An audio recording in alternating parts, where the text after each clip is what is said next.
una iglesia, ¿qué tipo de iglesia? Una iglesia bíblica. Eso abarca muchas cosas, pero es la idea de que queremos ser una iglesia centrada en doctrina sana, en doctrina netamente bíblica, y que queremos vivir nuestras vidas acorde, no simplemente de que llenamos la cabeza de teología, de teorías, sino que la Biblia forma nuestra iglesia, nuestra forma de relacionarnos. Pero no solo eso. Queremos que esto se extienda porque eso también es bíblico. Entonces queremos ser una iglesia bíblica que planta iglesias porque así entendemos las misiones. Las misiones es predicar el evangelio. A veces las misiones significa hacer algún trabajo social. Hay muchas cosas que podemos hacer que son de ayuda en un mundo necesitado y muchas veces somos llamados a participar, pero eso no es la esencia de la tarea. La esencia de la tarea es la predicación del evangelio y la forma de hacerlo es plantando iglesias, porque en la iglesia la gloria de Cristo se manifiesta. El mejor mensaje frente al mundo es una comunidad de hermanos transformados por medio del evangelio. Entonces a lo mejor esa frase parece sencilla, pero el contenido es de muchísima importancia. Queremos ser una iglesia bíblica que planta iglesias bíblicas en todo el mundo. Y la última idea es de muchísima importancia. Y el Señor ha permitido, como ya han visto y como muchos, la mayoría ya saben, el Señor ha sido muy bueno con nosotros al dejarnos ver obras comenzadas en distintas partes de nuestro país, cerca de la ciudad de Córdoba y lejos de la ciudad de Córdoba, en una variedad de situaciones de una ciudad hermosa como es Jesús María, a lugares que son desafiantes como lo es Cachi, como lo es La Rinconada. Y en cada uno de estos lugares el Señor ha levantado un pueblo para sí y ha mandado fieles obreros que entienden de que el evangelio vale más que la vida misma, porque el evangelio es lo que nos permite la vida eterna.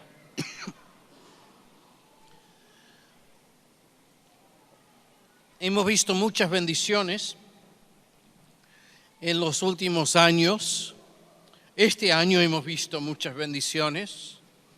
Hace poco tuvimos un día muy especial en que a la mañana la iglesia en Saldán se pudo organizar y ya es una iglesia oficial. O sea, en realidad ya no depende de nosotros. Nosotros dejamos, los de la calle Lima, de ser la iglesia madre. Y la iglesia en Saldán ahora pasa a ser una iglesia hermana. Una iglesia que junto a nosotros lucha también por el evangelio. Y ese mismo día pudimos hacerlo también en Jesús María. Y la verdad que las dos reuniones fueron hermosas. Fue tan linda la reunión a la mañana, yo decía a la noche, no puede ser tan linda la reunión en Jesús María, pero lo fue. Fue un domingo muy especial. Y ese día ordenamos los dos pastores, Alejandro en Jesús María y en Saldán, Ariel. Un día muy hermoso. Hemos visto el avance de la obra en muchas partes. Hoy tenemos hermanos de Casilda, en Santa Fe, que han venido, que ya están participando con nosotros. Claudio y Mabel era, ¿no?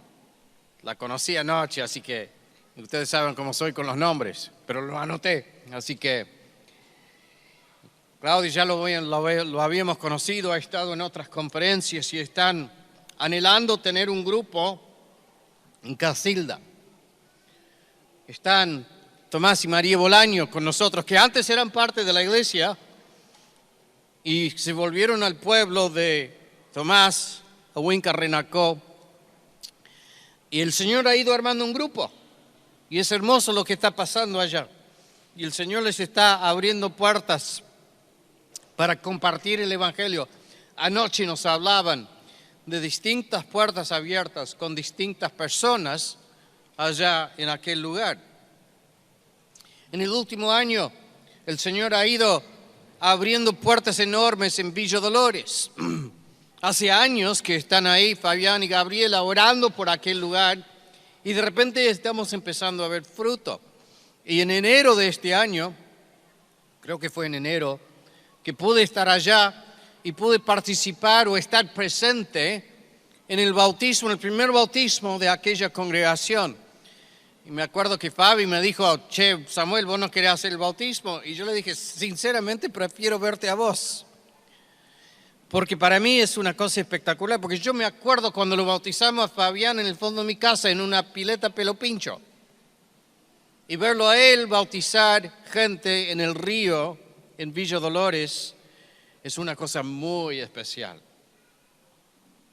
El Señor ha ido bendiciendo, abriendo puertas por muchos distintos lados, con mucho esfuerzo se han ido abriendo puertas en Los Pozos y fue un grupo de acá para allá y pudieron hacer trabajos allá que creo que tuvieron mucho impacto.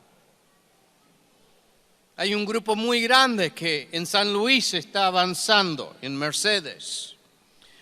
Y en realidad si hacemos toda la lista de lugares, y lamento dejar afuera muchos casos, pero el Señor está abriendo puertas en 20 distintos lugares donde hay contactos o donde hay un grupo, alguna iniciativa a favor del Evangelio.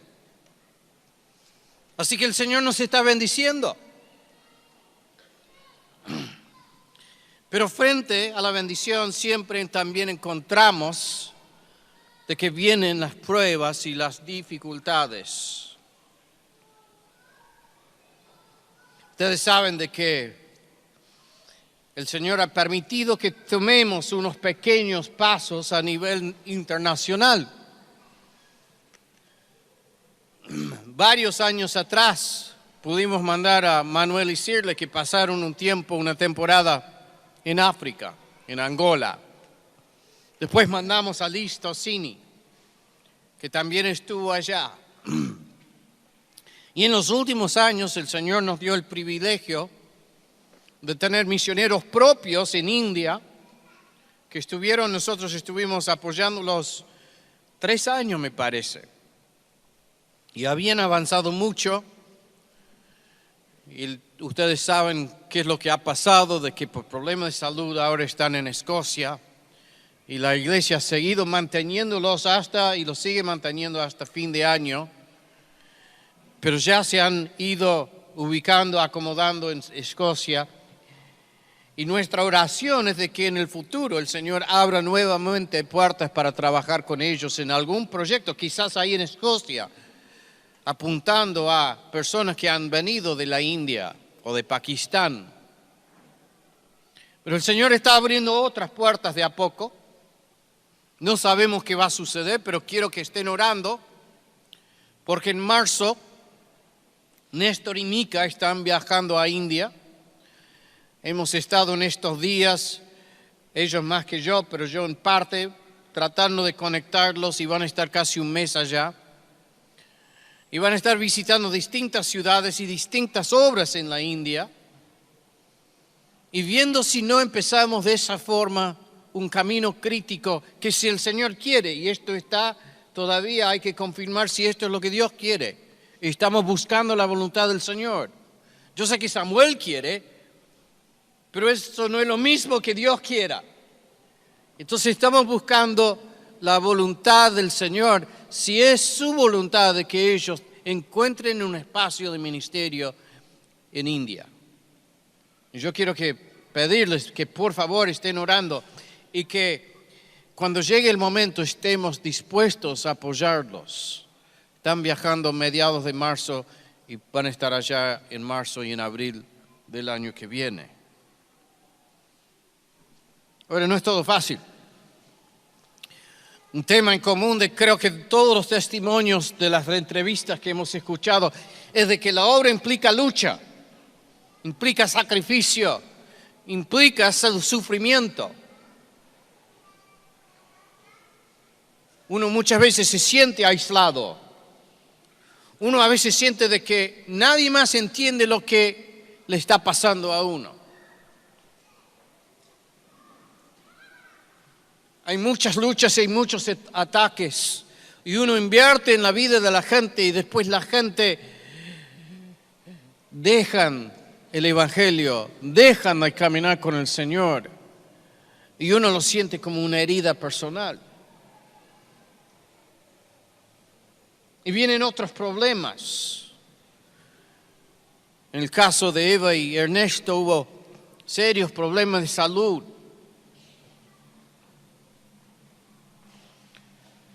Nosotros ahora, y es importante que entendamos esto, de que la obra misionera implica sacrificios de parte de los que van, de la misma forma que implica sacrificios de nuestra parte.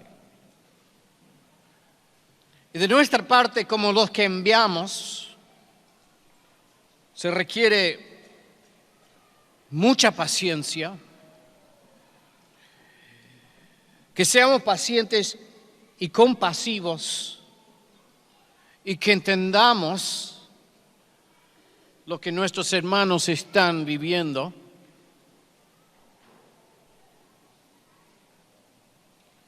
Nosotros, si vamos a ser una iglesia misionera, vamos a entender de que muchas veces hay escollos y hay obstáculos y que eso es todo parte del proceso.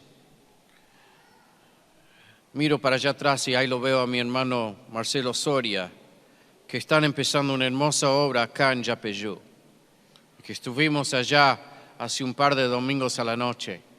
Y yo feliz por lo que están haciendo y el sacrificio que están haciendo para llevar el Evangelio a ese lugar. Pero en todos los lugares hay obstáculos y sufrimientos. Y debemos entender eso. Y nosotros ahora estamos viviendo una situación, atravesando una situación con la obra en Cachi. En el año que viene, Marcelo y Nancy y Priscila van a estar volviendo para pasar el año aquí en Córdoba. Han llegado a una etapa por distintas necesidades, por tener la necesidad de atender el bienestar de la familia, van a estar volviendo un año a Córdoba. Los detalles no es necesario saberlos, sino sí es necesario que sepan de que están haciendo todo bien. Los ancianos estamos de acuerdo con la decisión, estamos apoyando la decisión y buscando de apoyarlos a todos en el proceso, a ellos en el proceso. Nosotros vamos a tener, no me acuerdo la fecha, pero se viene una reunión administrativa en la calle Lima, ya va a salir el anuncio, y ese día vamos a dar algunos detalles más a los que son miembros de la iglesia. Y hemos hablado también con los líderes de las distintas congregaciones para que estén más al tanto de lo que está pasando. Pero algunas cosas simplemente no es necesario que se sepan. Pero sí que se sepa de que ellos están haciendo lo que tienen que hacer, lo están haciendo de la forma correcta. Y nosotros apoyamos su decisión. Y que es el momento de que la iglesia responda a la necesidad de ellos. Yo solamente le achaco una cosa a Marcelo Bronda, y es de que en 10 años el tipo no descansó un día. Y yo siempre decía, quédate acá un tiempo. Y él decía, no.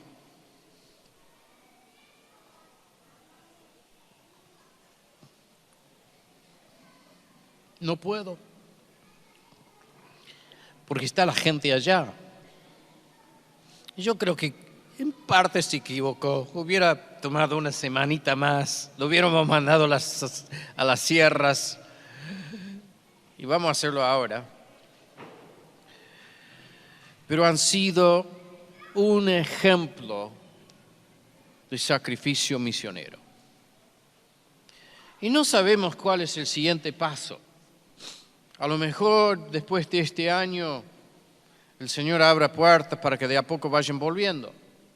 O a lo mejor el Señor tiene otra obra para ellos. Lo que sí sabemos es que este es el momento de atender las necesidades de su familia. Y así va a ser Él, y así vamos a ser nosotros. Pero eso significa de que no sabemos qué hacer allá. Marcelo irá volviendo algunas veces. Los ancianos ya estamos viendo de cómo hacer y nosotros también yendo para cubrir ciertos domingos. A lo mejor de acá vamos a mandar voluntarios.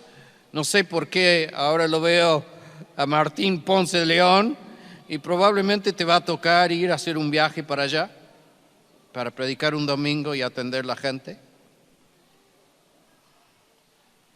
Va a hacer falta gente que ponga. Y estamos orando para que el Señor quizás levante un matrimonio joven, que pueda ir, que pueda decir, podemos estar allá 3 meses, o podemos estar allá 6 meses, o podemos estar allá 1 año. No hace falta alguien que tenga el nivel todavía de Marcelo y de Nancy. Simplemente gente fiel que pueden estar, que pueden abrir la puerta, porque pueden decir, es hora de que hagamos la reunión de oración, venga gente. Que pueda visitar a la gente, llamarlos cómo están. Y coordinar para cuando viene gente de acá. Y los ancianos estamos orando que el Señor levante un matrimonio joven que pueda decir, podemos dedicar un tiempo a esto. Yo les pido que estén orando lo mismo.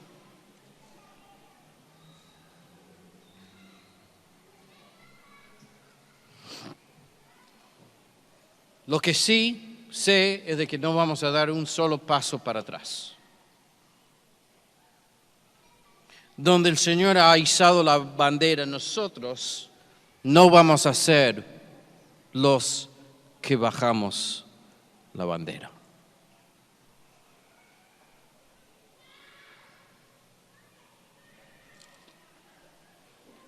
Yo les invito que busquen en sus Biblias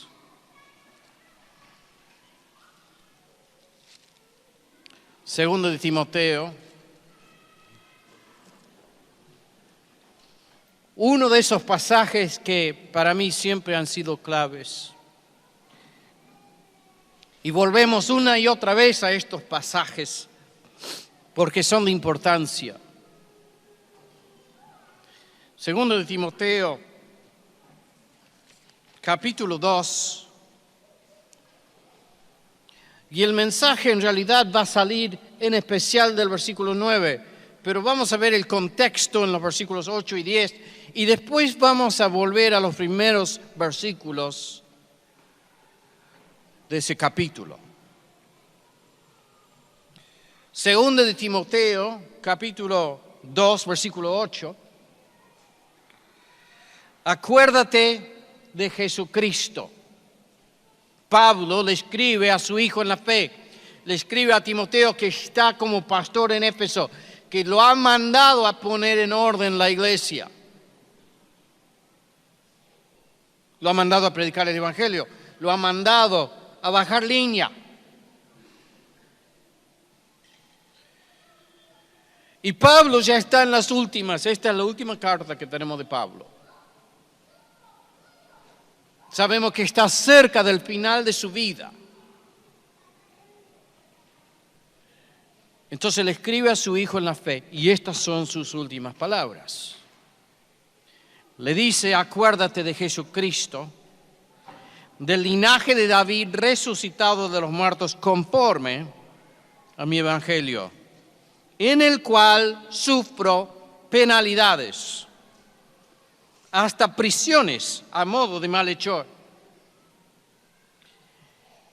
Esta frase, quiero que les quede esta frase. Mas la palabra de Dios no está presa. Yo estoy encarcelado, mas la palabra de Dios no puede ser encarcelada. Mas la palabra de Dios no está presa. Por tanto, todo lo soporto por amor de los escogidos, para que ellos también obtengan la salvación que es en Cristo Jesús con gloria eterna. Padre Celestial, háblanos por medio de tu palabra, Señor, y llama, Señor, fieles obreros a la obra.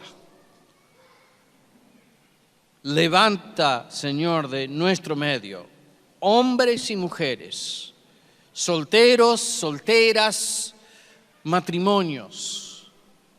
Envíalos a la obra, Señor, y úsanos a nosotros para ser fieles enviadores. En el nombre del Señor Jesús. Amén. Quiero que veamos 4 puntos en esta mañana. Primero, la importancia del Evangelio. La importancia del Evangelio. Segundo, el costo del Evangelio. ¿Cuál es el costo de ser misionero, de ser predicador del Evangelio o ser una persona que apoya la obra? ¿Cuál es el costo del Evangelio? Tercero, y la idea central, la naturaleza indomable del Evangelio. El Evangelio no puede ser contenido, no puede ser restringido. No se puede enjaular a la palabra de Dios. La naturaleza indomable del Evangelio. Y finalmente, el premio del Evangelio. ¿Cuál es el premio que recibimos los que participamos en la extensión del Evangelio? Que somos todos los que predican y los que envían a los que predican. Primero, la importancia del Evangelio. Pablo dice, acuérdate de Jesucristo, del linaje de David. Acá está como resumiendo, como haciendo que él entienda de que la importancia, el enfoque de todo es el Evangelio. En distintas partes del Nuevo Testamento, Pablo resume el Evangelio de forma muy concisa, de distintas formas. Acá lo que tenemos es el Evangelio comprimido. En realidad, cuando él enseñaba el Evangelio era más complejo que esto, pero está todo resumido en la persona de Jesucristo, del linaje de David. Es el mensaje de Jesús. Las buenas nuevas son de que Jesucristo vino al mundo. Humanamente nació como descendiente del rey de Israel, de David. Es el que merece estar sobre el trono de Israel, es el que merece estar sobre el trono del universo. Él es Señor, Jesucristo del linaje de David. En 1 Corintios capítulo 15 tenemos otro resumen del Evangelio, un poco más largo, para que vean cómo Pablo predicaba el Evangelio. 1 Corintios capítulo 15 dice, además, os declaro, hermanos, el Evangelio que os he predicado, el cual también recibisteis, en el cual también perseveráis. Hay que perseverar en el Evangelio. Hay muchos que reciben el Evangelio como buenas noticias, pero en realidad no les entró como debía y no siguen. En el cual también perseveráis, por el cual asimismo, si retenéis la palabra que os he predicado, sois salvos. En esto encontramos la salvación. Solamente en esto hay salvación. Solamente en Jesús hay salvación. En el mundo se nos enseña a buscar la salvación en muchas cosas. en la política, que siempre nos decepciona, en la economía, que siempre nos decepciona. Y podríamos hacer una larga lista de falsos salvadores y de falsas salvaciones.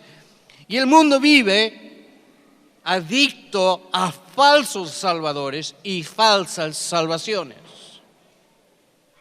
Solamente en Jesús hay salvación. Solamente Jesús puede dar significado a nuestras vidas.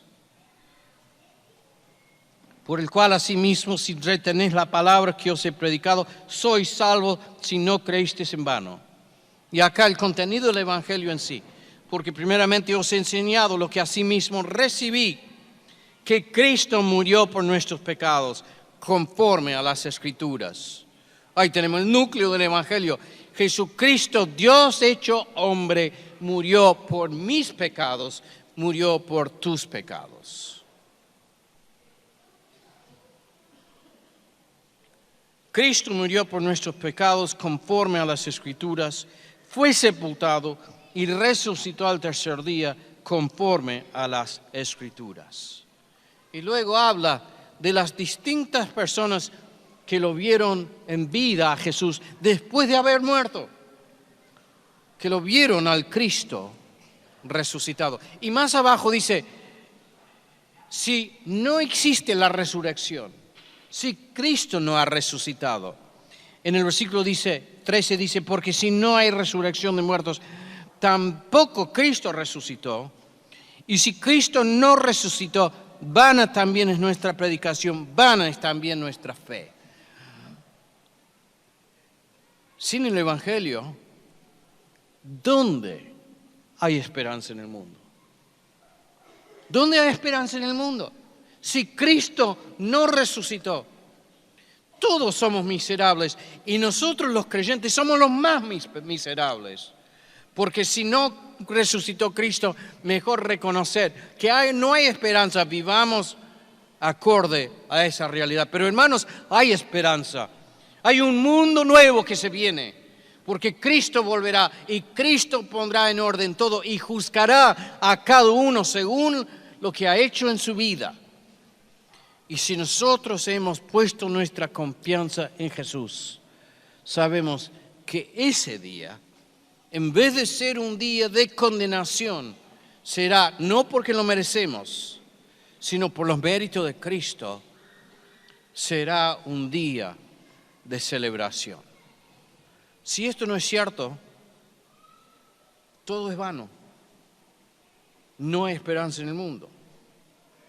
La importancia del Evangelio en este mundo donde hay esperanza, solamente en Cristo. Número 2. ¿Cuál es el costo del Evangelio? En el versículo 9 de 2 de Timoteo capítulo 2 dice,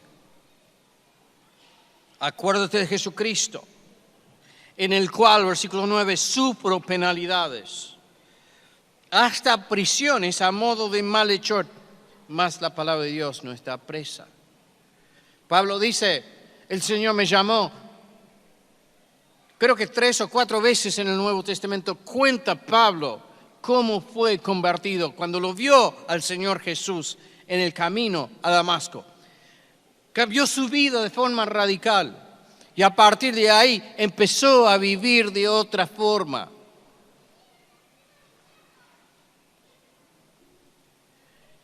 Y humanamente el resultado fue prueba tras prueba, dificultad sobre dificultad. ¿Cuántas veces pasó tiempo en la cárcel? ¿Cuántas veces fue golpeado? ¿Cuántas veces fue repudiado por gente de su propio pueblo, de los judíos? Vivió una vida llena de sufrimiento. Y hermanos, es importante entender que a corto plazo, si nosotros tomamos en serio esto de la obra misionera, esa va a ser nuestra realidad y la realidad de los que enviamos. Enviar gente al campo misionero no es fácil. Ir al campo misionero es también difícil. Es mejor no hacerse una idea romántica de lo que es de ser misionero, porque de romántico tiene poco y nada. Poco y nada. Hay muchas pruebas, hay obstáculos, hay angustia. Y en algunos casos, como en el caso de Pablo, lleva a la muerte.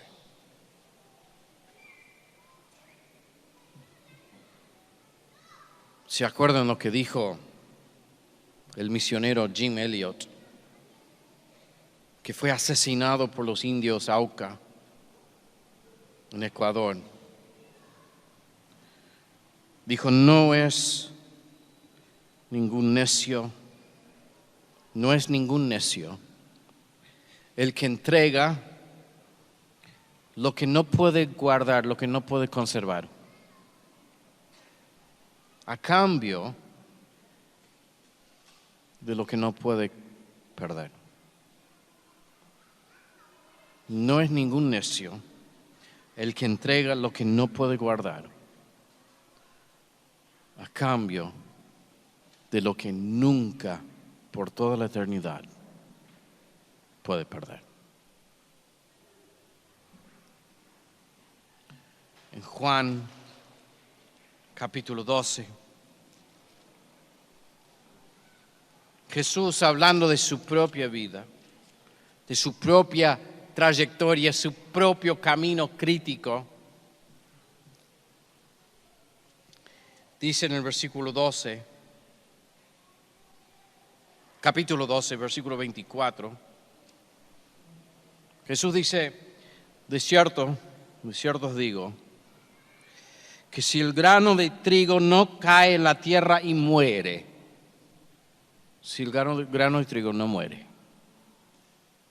queda solo. Pero si muere,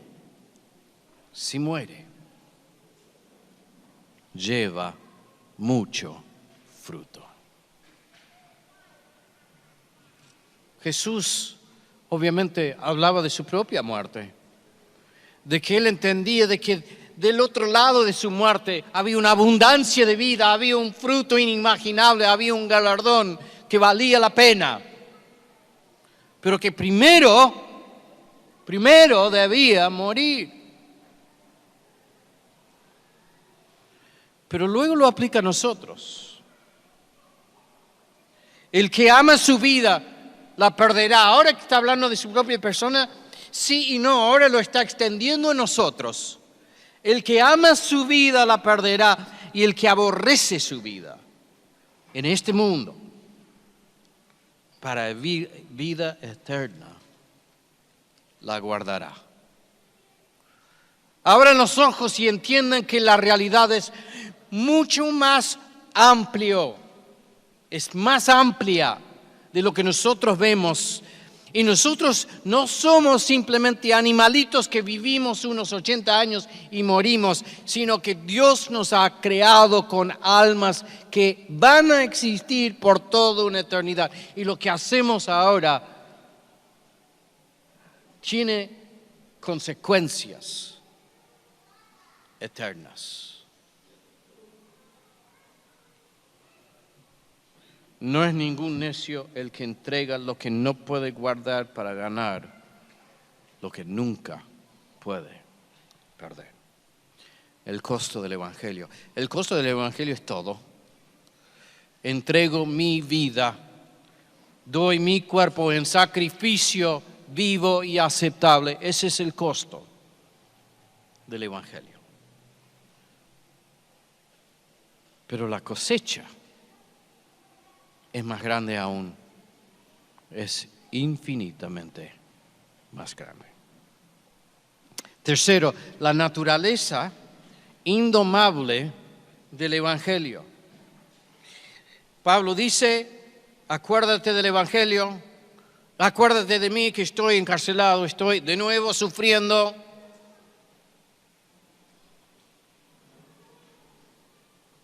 Por tanto dice, todo esto lo soporto por amor de los escogidos, sufro penalidades y me consuelo en esto, de que la palabra de Dios no está presa.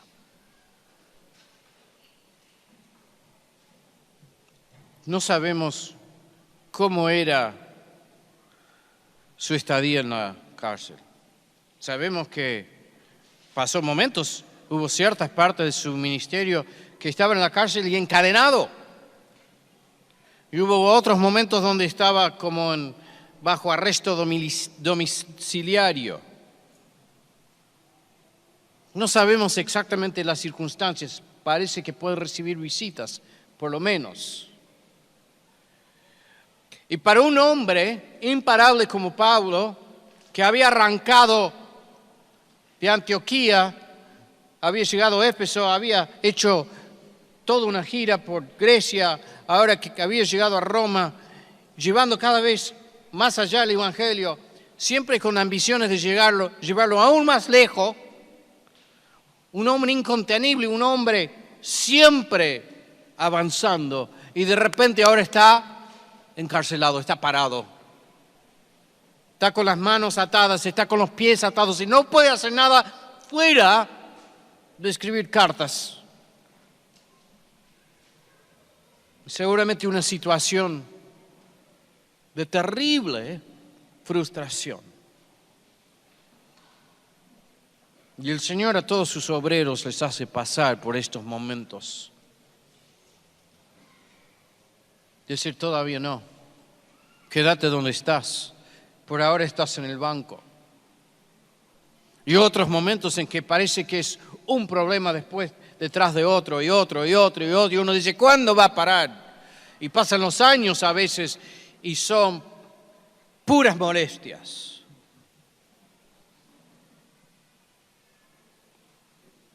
Y acá Pablo hace un contraste.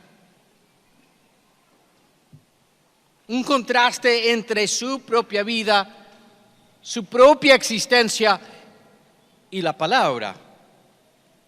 Yo estoy atado, pero la palabra no puede ser atada.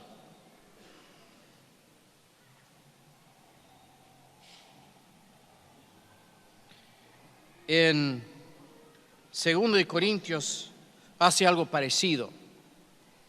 En un pasaje muy conocido y hermoso, me encanta este pasaje. 2 Corintios capítulo 4, versículos 7 a 9. Dice, pero tenemos este tesoro, el tesoro del Evangelio. Tenemos este tesoro en vaso de barro, para que la excelencia del poder sea de Dios y no de nosotros. Y ahora habla de su propia vida. Dice, estamos atribulados en todo, mas no angustiados, en apuros, mas no desesperados, perseguidos, mas no desamparados, derribados, pero no destruidos, llevando en el cuerpo, siempre por todas partes, la muerte de Jesús. Conecta sus sufrimientos con los sufrimientos de Jesús. Entiende que así como sufrió Jesús para que avance la obra de Dios, también Él ha sido llamado a sufrir penalidades, llevando en su cuerpo por todas partes la muerte de Jesús, para que también la vida de Jesús se manifieste en nuestros cuerpos. Porque nosotros que vivimos siempre estamos entregados a muerte por causa de Jesús, para que también la vida de Jesús se manifieste en nuestra carne mortal, de manera que la muerte actúe en nosotros y en vosotros vida. Tenemos este tesoro en vasos de barro. Tuve una charla con Carlos Cañete, no sé si él no se va a enojar si cuento esto. Ustedes saben de que él ha tenido sus desafíos en cuanto a la salud. Cada tanto le agarra un ataque de taquicardia. Y cuando le agarra dice que a veces es como que se muere. y los médicos mucha solución no le dan, lo tienen medicado. Y Carlos me recuerda un poco a Pablo, uno de esos tipos imparables, va. Y tenés que decirle, toma un descanso. Y me dijo de que no sabía qué iba a pasar con su salud, pero que había llegado al punto de decidir, si me muero, me muero. Pero hasta que me muera,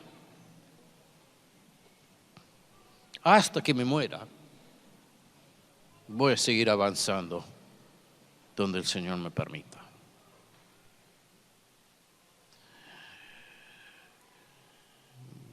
Nuestros cuerpos son vasos de barro.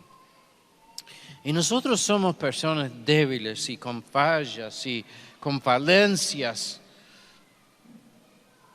Y sin embargo el Señor nos encomendó el Evangelio a nosotros.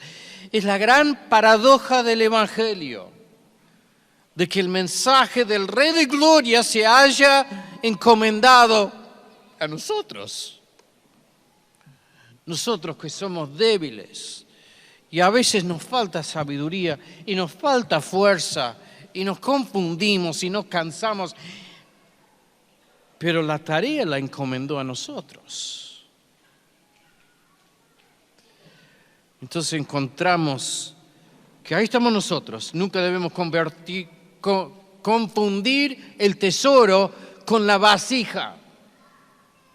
Nosotros no somos el tesoro, nosotros somos la vasija, somos vasos de barro.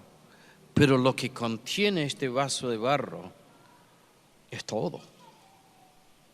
Es todo.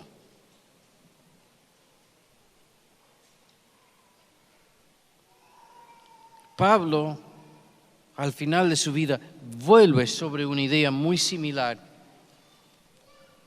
Ahora no está hablando de sus debilidades físicas o de su apariencia o su falta de lo que sea en lo personal. Está hablando de su situación. Y ahora está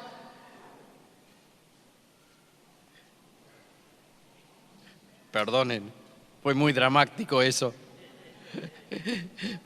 Pasó una persona muy pequeña por el lado de la cámara y no se cayó nada, gracias a Dios. Futuro misionero, sin duda.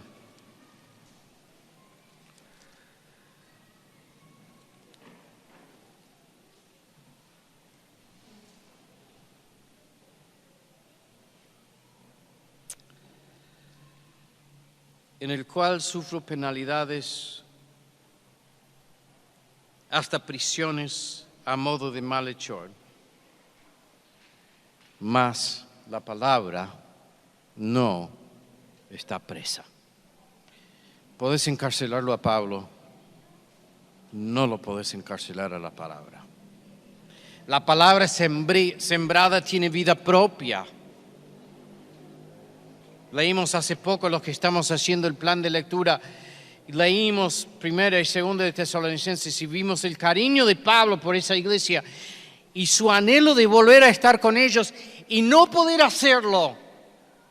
Mandaba a otra gente. Pero confiaba en que la palabra, una vez sembrada, porque era palabra divina y tiene vida propia, que esa palabra iba a crecer. Y vaya que creció esa palabra. Nunca debemos olvidarnos que nosotros somos producto de ese ministerio de Pablo hace 2000 años. La palabra ha seguido creciendo, la palabra ha seguido extendiéndose, la palabra ha llegado hasta aquí, hasta ustedes, hasta estas congregaciones. Y la palabra va a seguir extendiéndose porque tiene vida propia.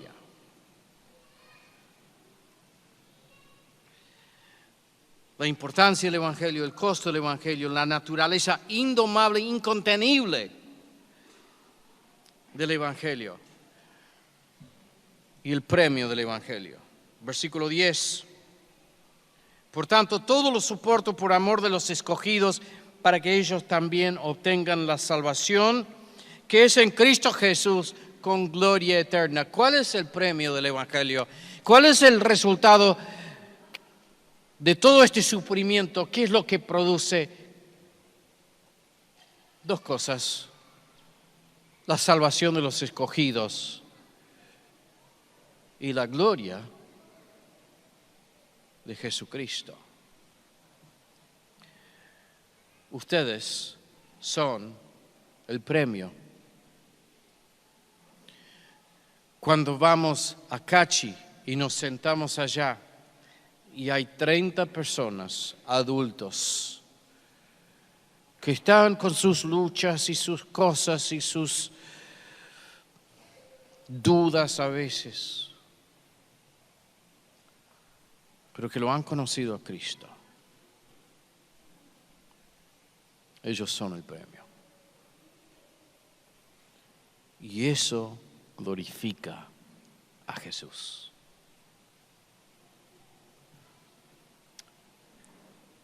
La importancia del Evangelio, el costo del Evangelio, la naturaleza incontenible del Evangelio y el premio del Evangelio, que son ustedes.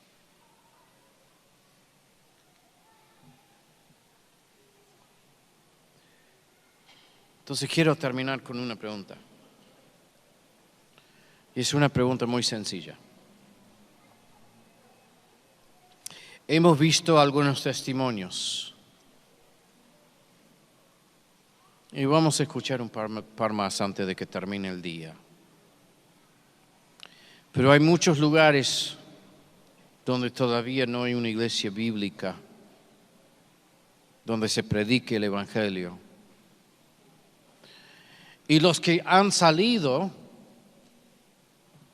difícil creerlo, pero se están poniendo viejos y no van a durar para siempre. Marcelo se fue, yo me acuerdo, era tan lindo Marcelo, alto, apuesto, todo el mundo le decía Superman porque se parecía a Clark Kent. ¿Te dicen Superman todavía? Ya no. Vos sos Superman para mí. Los que han sido enviados no son eternos. Entonces la pregunta es muy sencilla. ¿Y ahora quién? ¿Ahora quién sigue? ¿Quién más se va a levantar? ¿Quién más se va a entregar para ser usado por el Señor?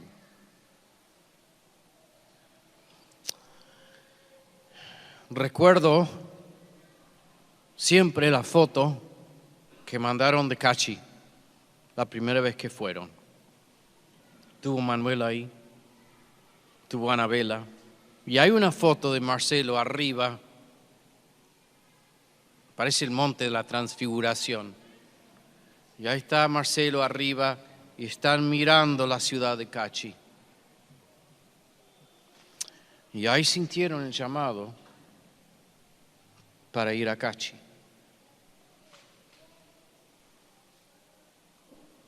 ¿Ahora quién?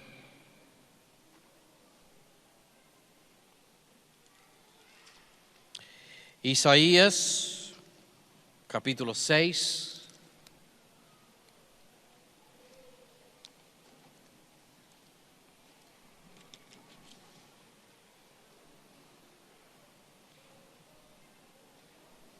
Isaías lo vio al Señor en el templo enaltecido, en toda su santidad radiante. Reconoce su pecado. Ay de mí que soy hombre de labios inmundos, rodeado de un pueblo también de labios inmundos.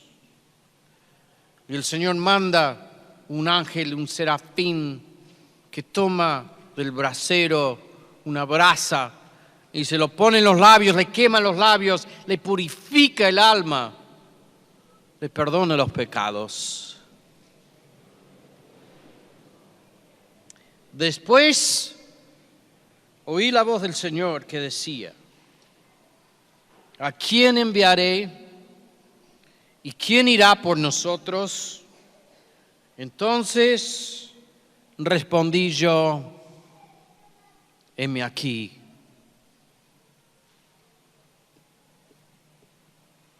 Envíame a mí. Entonces respondí yo.